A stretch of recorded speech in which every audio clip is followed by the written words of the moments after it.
Our workshop for the conclave, and it's titled Earth's Positive Future Begins With You. And I think all of us who've been students for a long time understand that premise, but we're going to definitely cover that today. And my name is Celeste Appel, if you don't know me, and I will be co-facilitating the workshop with Tracy Kennedy. And of course we know the true teachers are spiritual guides that we call the Unarius brothers, who live in the higher spiritual realms, and when we are in this classroom, they're projecting their healing energies and high frequencies, and it's up to us to be open to receive them. And so one of the first things that we'll be doing, which will be great information as well as an attunement and an upliftment, is we'll be watching a short video called The Principles and Practice of Past Life Therapy. Ruth E. Norman, Uriel, co-founder and director of the Unarius Academy of Science. So the principle of past life therapy is in recognizing, in conceiving, in becoming aware of what you, the individual, did in some past lifetime. And each individual on this and any other world has lived many, many thousands of lifetimes. The average person, if he was to ask or to believe that he'd ever been some kind of an individual who would torture or murder a person. Oh, who, me? No, never. I've been a good person. And we all like to believe we have been good people. But frankly, when we really get into past life therapy, we can forget about that we've been so perfect, because we will see ourselves. We will see what we have done. The pictures will come into our mind. The brothers will work with us, and we will find we have been into wars and famines and sickness and incurable diseases. Man on earth today he has lived the many, many thousands of lifetimes. So you could just imagine how many hundreds of thousands of negations that he has incurred. So I know for many of us here, we've seen this video production before. Many people sitting here have been students for several years. And for those in our streaming audience, this has great information in it. Wouldn't you agree? Mm-hmm. And outlines the basic principles of past life therapy. And what do you think in terms of, because so many of us have been studying this for years, what's the number one thing that we are working with in order to understand who we are? Energy. Energy and how it functions. The brothers. Mm-hmm. Emotions. Emotions. Ourselves versus blaming the outside, other people and situations. Absolutely. Which all makes up, Jennifer? And it's the honesty of what's going Mm-hmm. on. And it's all part of our consciousness. We're working with our consciousness, and that's something that's so little understood by many, many people, that this is the tool that we have, is understanding what our consciousness is. And it requires being honest, it requires understanding ourselves, it requires understanding energy, understanding these interdimensional principles that we've been studying for years. And yet, if we're honest, how many times do we pick up a book that we've read once, twice, 10 times and say, now I understand that, and we didn't get it before? We thought we did, because as we continue to study and grow and apply these principles, we're changing and evolving, and we're seeing it with fresh eyes, with new eyes. So it's something that's ongoing, and as Celeste mentioned, and it's so important for us to understand as we work towards our positive future on planet Earth, this understanding and awareness that all these brothers on the Interplanetary Confederation are working with these principles, and have been, and are fortunate to have them in their schools and studying them from an early age. But not only are they in their schools, but their parents, their family, their friends, everybody is working with the same understanding of how energy functions and how to apply it to ourselves. And what's one of the most important tools that we have to begin this process of past life therapy? Something that we should be doing. Journal. Okay. Journal, which is Nanette's favorite. She's an excellent example of the journal approach to past life therapy. And there are several tools. But before we even use the tools, what do we have to do? Study. And that's studying these energy principles over and over and over again. And one of the lessons that I learned many, many years ago from Antares, who was the Uriel, the moderator's #1 student, one of the things that he said to me, and it was really good because I came from, in this lifetime, before becoming a student at Unarius, I've always loved school, I always loved studying, I always loved, I was the kid that went home and liked doing homework as well as playing, but I always enjoyed reading books, and I was a bookworm. And so when I became, I got degrees in college, but when I became a student at Unarius, I would read the books like they were a novel and the bestseller. What's the latest Unarius book that's published? Let me read it. And I'd read it, and 2 weeks later, what's the next one? And on so on. And I read all the books in the first couple of years, thinking, wow, I've got it. And I study every day. And Tara said to me, very calmly and very from his higher self, it doesn't matter how much you study and for how long. The most important thing is that you conceive one thing every day from what you study. That is the most important thing. And if it takes you 10 minutes or it takes you an hour, that doesn't matter. It's working to conceive what it is we're studying. Because otherwise it's just words, and it's just rote memory of, oh yeah, I read that, I know what this principle is, yeah. It's really working to conceive. And that's a challenge, to try and hold that concept in your mind and go around with it, masticate it. In addition to understanding these concepts and working with them throughout our day and being aware of our thoughts and emotions, continuing to study, to be engaged in creative processes, as we saw in the video we just watched, not necessarily a video, a DVD. Douglas talked about expressing creatively through carpentry projects, through art, through facilitating classes. We want to not just be, which is very important, to be receptive to this information, this healing energy from the Unarius brothers, but as well as we want to learn how to be of service. And that's what these Brothers of Light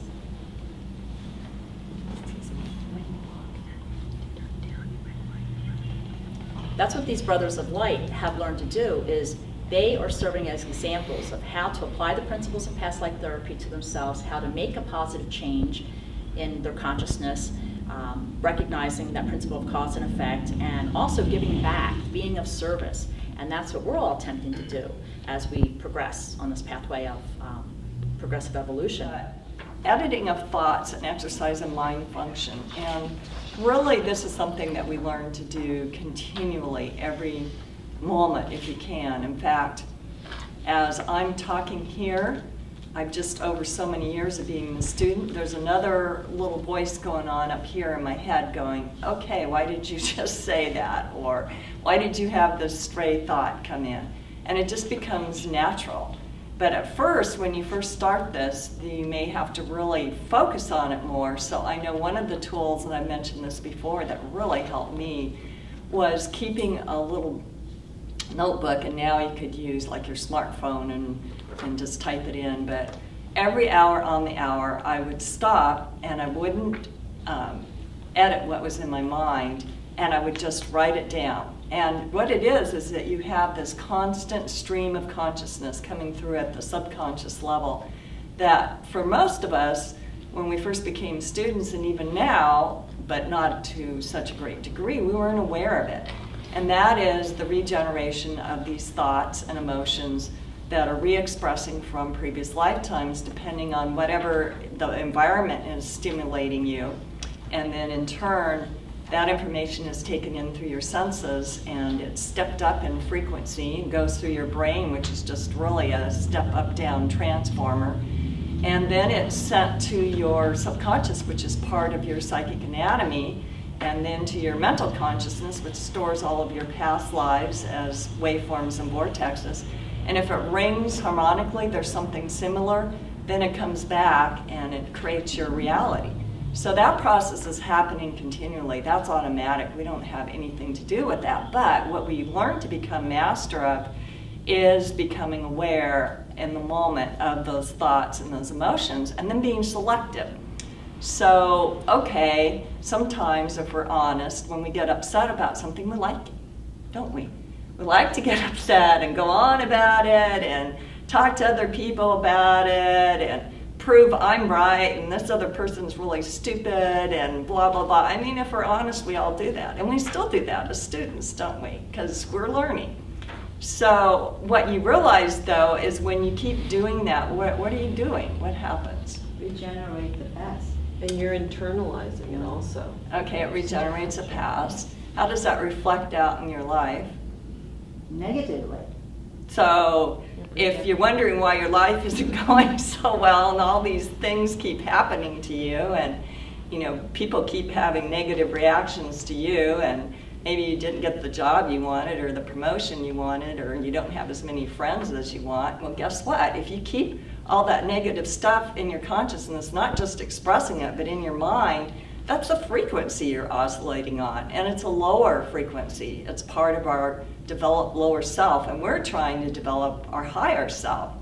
So what we're going to do is at some point we're going to say, enough of this, I'm sick of this, and then we're going to apply this understanding of analyzing our consciousness and start to, not just in our mind, it really helps to write in a journal, and this editing of thoughts is really a journal exercise, and to start to say, well, why do I feel like this? And what are the particular circumstances of what's going on? And when you start to analyze that, we'll go ahead and read this and see what it says. Purpose: to probe into the stream of consciousness, to analyze different bits of life experience, to integrate these bits into a coherent whole, to discover the cause of present emotions, to develop clairvoyance, to see the past. Method: this is an initial exercise in the development of self-awareness and self-analysis, a corrective technique and a safeguard that will prevent the reenactment of negative life experiences that were the dominant influence in your past. It is suggested that you choose 1 hour from a previous day and then write out a synopsis of the events that took place in that 1 hour time period. Be aware of your thoughts as you interacted with your environment. Ask yourself, why did I react to that event, person, place, or thing?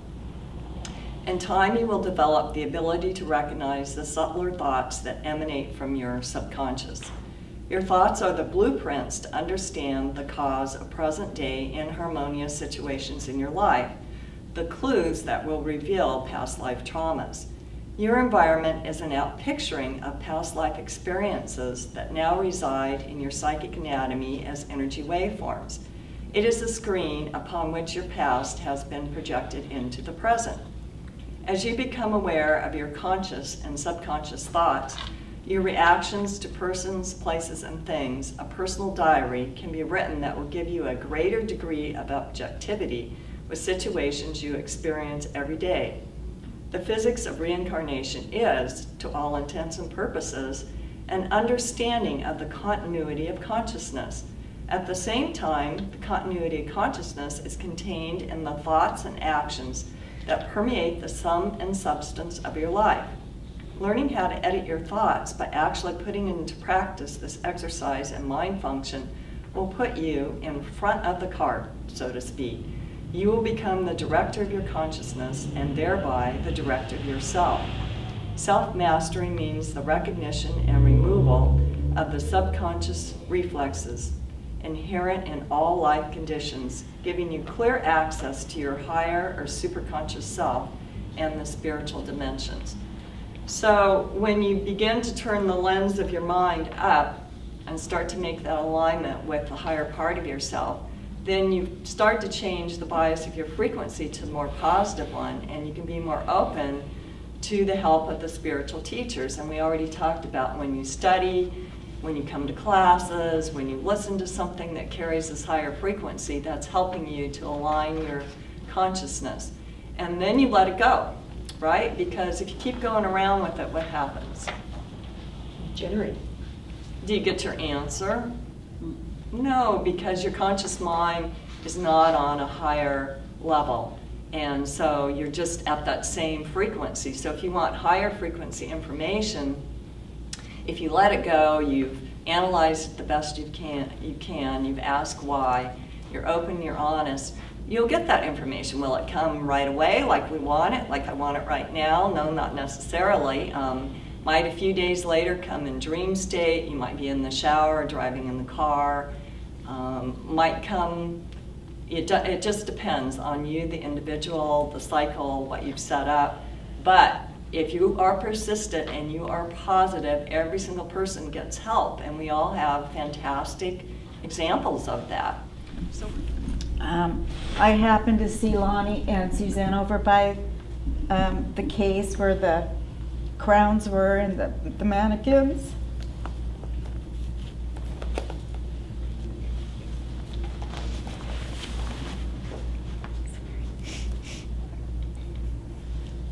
And I walked over there and overheard Suzanne and Lonnie talking about the top star missing from one of the crowns they were going to clean. And Suzanne had brought them into the Star Center, and we were trying to find some plastic bags or something to put on the table so she could clean the crowns. And I guess she had stepped out for a minute, and I laid the plastic bags on the table over there, and then I had this sense of, oh my God, don't touch the crown. Don't pick it up or anything like that. But I did. I picked it up and put it down really fast on the plastic bag. So I had gone to one of those fairs a couple months ago, and I saw this peacock dress that I fell in love with. It was blue and it had peacocks all over it. And so I purchased that dress, and when I put it on, I said, oh my God, it looks like I'm an Egyptian or something like that. Maybe I'm thinking, is it an Egyptian cycle? Is it an Atlantis cycle? But anyway, so the emotions I had was I was scared and felt guilty that I even picked up that crown, and that I laid it down on the plastic very fast. So, and before that, I was looking at Uriel's pictures, and I felt resentment when I looked at her pictures. And I'm asking, why do I feel resentment when I'm looking at Uriel's pictures? Because I've never done that before. So I'm thinking that I was part of the temple maidens or something like that. I don't know what you called them back then. But that I had either stolen the crown or I had stolen the top piece of that crown to wear as a brooch or something like that. So that's my awareness. Sitting here thinking about it, I had no idea this past was going to come in from France. But the days leading up to now really were the beginning of it. When I was packing and getting ready to come here to this event, I was going through my jewelry, trying to decide, well, what earrings do I want to wear? And I came across this jewelry that the man that I had the affair with, in this life, he was from a royal court, and he had given me earrings when we were dating years ago when I was a student at Unarius, and I had picked I'm wearing them right now, these crystal earrings, and they had a really long, huge crystal at the end that I took off, and I know in the past they were diamonds, and so that was the key into subconsciously tuned me into this past. And Uriel had told me at the time that this was not a positive life that I lived.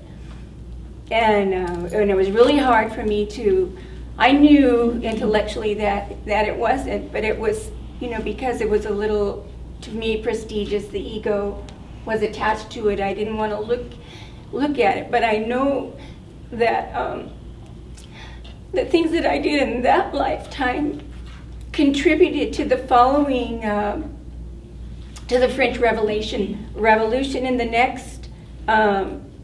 next royalties that were on the throne was a result of what I started as a mistress, and all of the things that I did eventually led to who knows how many deaths in that lifetime in France, and it led to Marie Antoinette being beheaded in the overthrowing of the government.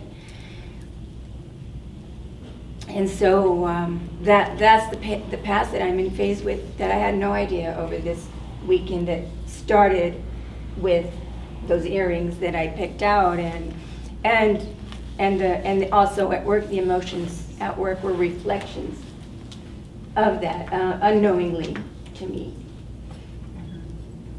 And just an aside, you probably had a prominent place in society being this mistress, and what did you just do last week? You were at a national museum where your artwork was being recognized and talking to a lot of people, talking to the media, and getting public recognition for... And she was a patron of the arts. Mm-hmm. She really, she was influential with artisans in the court, and and pageants and pageantry, and creative individuals. So that makes perfect sense. Mm-hmm. So that helps. Well, we went a little bit over, but I really appreciate everybody's sharing of what you learned about yourself, and also the cycle, one of the cycles that we're in phase with during the conclave.